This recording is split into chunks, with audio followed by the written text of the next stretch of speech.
معزز ناظرین، ہماری اس ویڈیو کا موضوع ٹرکش رائٹر الف شفق کی کتاب 40 رولز آف لو، محبت کے 40 اصول ہے۔ ویڈیو شروع کرنے سے پہلے آپ سے درخواست ہے کہ آپ Naheed work official YouTube channel کو سبسکرائب کرنا اور بیل آئیکن پریس کرنا مت بھولیں۔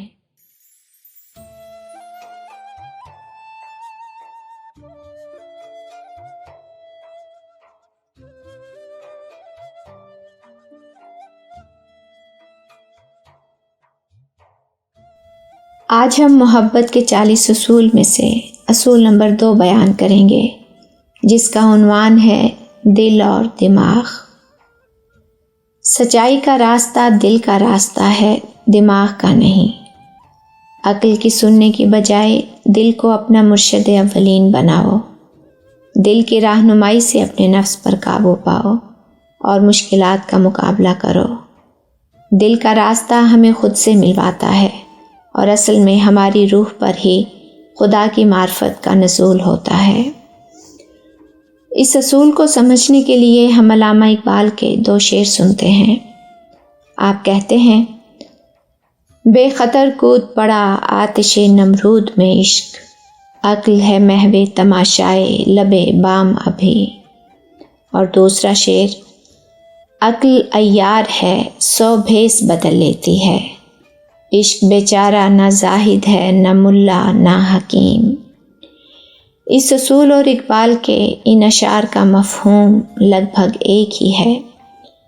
عقل اور دل 2 متضاد راستے ہیں، جیسے خیر اور شر۔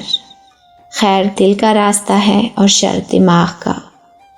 عقل سوچتی ہے، دلائل دیتی ہے، نفع اور نقصان سامنے رکھتی ہے، جبکہ دل سوچتا نہیں، صرف محسوس کرتا ہے۔ جذبہ، عقیدت اور معرفت کا مرکز صرف دل ہے۔ عقل بڑائی اور اکڑ کا نام ہے، جبکہ دل جھک جانے کا، فنا ہو جانے کا نام ہے۔ خدا کی معرفت تبھی ملتی ہے جب بندہ اپنے آپ کو فنا کر دیتا ہے، اپنی میں کو مار دیتا ہے اور اپنے اصل کو پہچان لیتا ہے۔ روح کی اس سچائی تک پہنچنے کے لیے دل کے راستے کے سوا کوئی دوسرا راستہ نہیں، اور دل سے بڑھ کر کوئی مرشد اولین نہیں ہے۔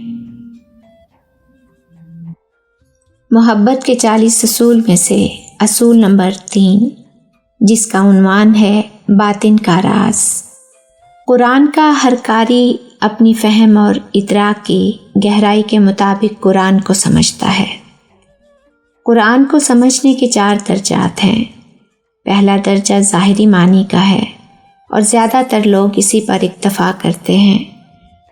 دوسرا درجہ باطنی معنی کا ہے، تیسرا درجہ باطنی معنی کا بطن ہے، اور چوتھا درجہ تو اس قدر عمیق اور گہرا ہے کہ اسے الفاظ میں بیان نہیں کیا جا سکتا، اس لیے یہ ناقابل بیان ہے۔ اس اصول کو سمجھنے کے لیے ہمیں تصوف کے 4 درجات کو سمجھنا ہوگا۔ پہلا درجہ شریعت، دوسرا طریقت، تیسرا حقیقت اور چوتھا درجہ معرفت کا ہے۔ شریعت اس شمع کی طرح ہے جو ہمیں بہت اہم روشنی مہیا کرتی ہے، اور یہ شمع ہمیں اندھیرے میں ایک جگہ سے دوسری جگہ جانے میں مدد دیتی ہے۔ لیکن اگر ہم اپنی منزل کا راستہ بھول جائیں اور شمع پر توجہ مرکوز کر دیں تو ہم منزل تک نہیں پہنچ پائیں گے۔ اسی لیے شریعت پر توجہ رکھنے والے مفکر صرف ظاہری معنی کو سمجھتے ہیں۔ اب آتے ہیں دوسرے درجے کی طرف، جو ظاہری معنی سے آگے باطن کو سمجھنے کا درجہ ہے، یعنی طریقت۔ ہم میں سے زیادہ تر کم نگاہ ہوتے ہیں، ظاہر اور باطن کا فرق نہیں سمجھتے، اس لیے باطن کا بھید ہر ایک پر نہیں کھل پاتا۔ ایک صوفی فطرت انسان جو اپنے خدا کے بہت قریب ہوتا ہے، صرف اسی کا ہو کر رہتا ہے جس کا وہ بندہ ہے، اور ہر چیز سے زیادہ اللہ کی رضا کو ترجیح دیتا ہے۔ وہ صوفی اس باطن کو سمجھنے کا راز پا لیتا ہے، اور سچ بھی یہی ہے کہ باطن کا راز صوفیوں کے پاس ہوتا ہے۔ اگلا درجہ باطن کے بطن کا بھید جاننے کا ہے، اور یہیں سے حقیقت کا در کھلتا ہے۔ نہ تو ہر ایک کو باطن تک رسائی ہوتی ہے اور نہ ہی سب کو باطن کے بطن کی حقیقت تک پہنچنے کا شرف حاصل ہوتا ہے۔ خدا نے یہ وصف جنہیں عطا کیا ہے ان کا شمار اولیاء کرام میں ہوتا ہے۔ ان کے پاس حقیقت کا راز یعنی باطن کے بطن کا علم ہوتا ہے۔